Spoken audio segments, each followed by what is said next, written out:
क्योंकि जब एग्जाम में आप बैठते हो तो एग्जाम में यही कंफ्यूजन होता है कि ये प्रश्न आया है, मैंने पढ़ा है, लेकिन फिर भी मैं इसको गलत क्यों करके आया।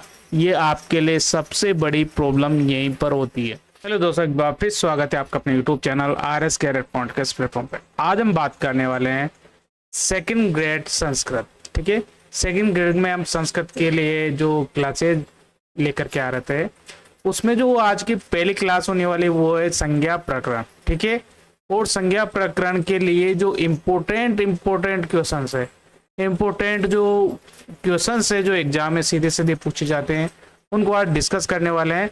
जो भी प्रश्न यहाँ पर अभी तक पूछे गए या भविष्य में पूछे जा सकते हैं, पूरे क्वेश्चन हम यहाँ पर डिवाइड करने वाले हैं। ठीक है, टोटल क्वेश्चन की बात करते हैं हम 6600 क्वेश्चन लगभग यहाँ पर संस्कृत साहित्य और संस्कृत व्याकरण। ठीक है, संस्कृत व्याकरण और संस्कृत साहित्य दोनों के हम डिस्कस करने वाले। ठीक है, साहित्य में हम डिस्कस करेंगे, साथ में व्याकरण भी डिस्कस करेंगे। और आपका जो सेकंड ग्रेड का जो टाइम शेड्यूल है एग्जाम का वो आ चुका है, तो कहीं ना कहीं आपको सितंबर माह में ये एग्जाम देखने को मिलेंगे। ठीक है, तो सितंबर में जो डेट फिक्स हो गई है वो अब आपके लिए RPC ने जारी कर दी है। तो अब आपको बिल्कुल सटीक रणनीति से आगे बढ़ना होगा। सबसे पहले तो आपको देखो, अब तक आपने जो पढ़ा है पहले तो आपको रिवीजन करना है। ठीक है, रिवीजन करना है। अब रिवीजन कैसे करना है वो भी आपको आज मैं बताने वाला हूं कि इस क्लास में हम रिवीजन किस प्रकार से करेंगे। ठीक है, आने वाले जो आपके जो टाइम बचा है उसमें आपको रिवीजन भी करना है, साथ में जो कॉन्सेप्ट क्लियर नहीं हुए अभी तक वो भी आपको क्लियर करना है। तो सबसे पहला जो काम करना है आपको, देखो यदि आपके पास अभी भी कोई टॉपिक्स ऐसे बचे जो अभी तक आपने टच भी नहीं किए, तो सबसे पहले तो आपके वो टॉपिक्स क्लियर होने चाहिए, उनको जल्दी से जल्दी आपको क्लियर कर लेना है। ठीक है, यानी ये मान के चले कि आज से 15 दिन आपके पास है जिनमें आपको जितने भी पेंडिंग टॉपिक्स है जहां से प्रश्न पूछे जाते हैं अभी तक आपके क्लियर नहीं है, उनको क्लियर कर लेना। ठीक है, उसके बाद बात करें तो आपको रिवीजन करना है। ठीक है, अब रिवीजन में आपको ज्यादा टाइम यहां पर नहीं लगने वाला।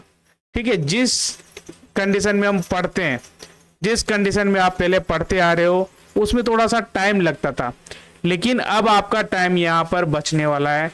टाइम आपको रिवीजन में कम लगता है। जो टॉपिक आप पहले पढ़ते हो उसमें ज्यादा समय लगता है, दूसरे बार के रिवीजन में कम समय लगता है, तीसरे बार के रिवीजन में आप ऐसे पेज पलटते जाइए, आपके प्रश्न आपके सामने से निकलते जाएंगे। ठीक है, तो थोड़ा सा आपको रिवीजन की तरफ अब ध्यान देना है।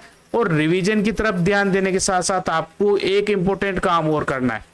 ठीक है, कहीं पर यदि आपको टॉपिक्स वाइज यदि आपको टेस्ट सीरीज मिल जाए जहां आपके सभी टॉपिक्स के क्वेश्चन आंसर क्लियर हो जाए, तो आपको उसको परचेज कर लेना है, फ्री है तो आपको वहां से ले लेना है। कि इससे फायदा क्या होगा, देखो आपने रिवीजन कर लिया।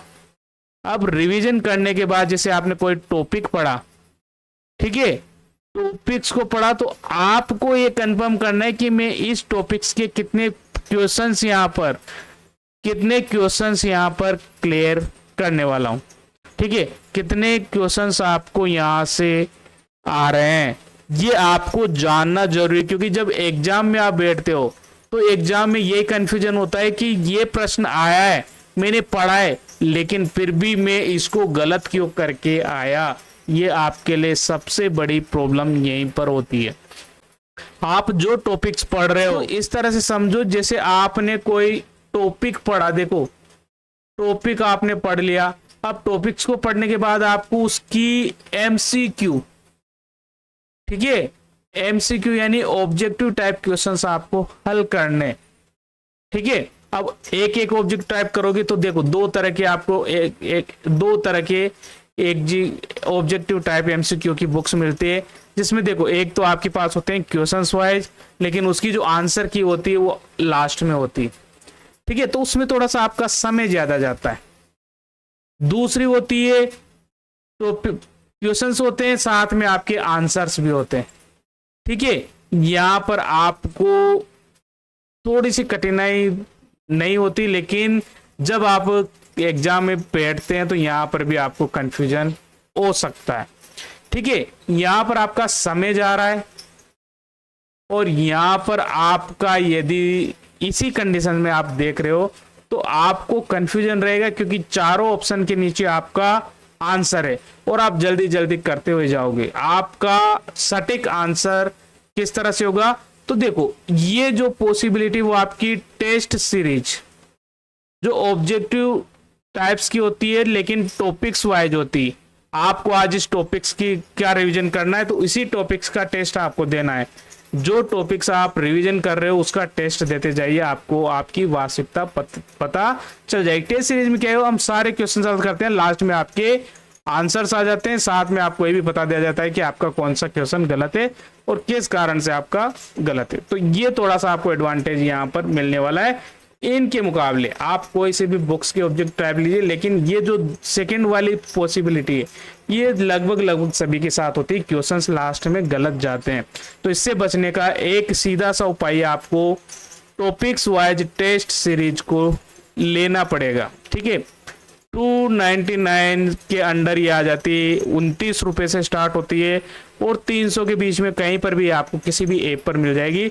यदि आपको RS कैरियर पॉइंट, ठीक है, RS कैरियर पॉइंट का जो ऐप है, ऑफिशियल ऐप है, वहां से भी आप इसको परचेज कर सकते हो। मात्र 299 है। ठीक है, ये जो 299 है, 2 वैकेंसी जो लेटेस्ट सेकंड ग्रेड की वैकेंसी आई है उसके लिए भी वैलिडिटी इसकी रहने वाली, यानी ये तो रहेगी, लेकिन जो नेक्स्ट एग्जाम आ रहा है उसकी भी वैलिडिटी यहाँ पर रहने वाली है। यदि आप यहाँ पर अच्छी तरह से तैयारी नहीं कर पाए तो ये टेस्ट सीरीज आपके लिए वहां तक भी काम करने वाली, वहां तक भी इसकी वैलिडिटी रहने वाली टिल एग्जाम। ठीक है, जहां तक एग्जाम होगा वहां तक ये टेस्ट सीरीज आपको मिलने वाले, तो वहां से आप परचेज कर सकते हो। डिस्क्रिप्शन में मैं ऐप का लिंक दे दूंगा, वहां से आप डाउनलोड कर लीजिए प्ले स्टोर पे जाके और जल्दी से एनरोल कर लीजिए, क्योंकि अभी 299 में हो सकता है भविष्य में इसका जो प्राइस है वो थोड़ा सा बढ़ता हुआ आपको देखे, और डिस्काउंट का वेट कर रहे हो तो डिस्काउंट का वेट बिल्कुल ना करें, क्योंकि यहाँ पर कोई डिस्काउंट नहीं मिलने वाले। जो भी कंटेंट मिलेंगे आपको ओरिजिनल कंटेंट मिलेंगे और अच्छे कंटेंट मिलेंगे जो आपके एग्जाम में काफ़ी हेल्प करेंगे, काफ़ी अच्छे प्रश्न वहाँ से मिलने वाले हैं।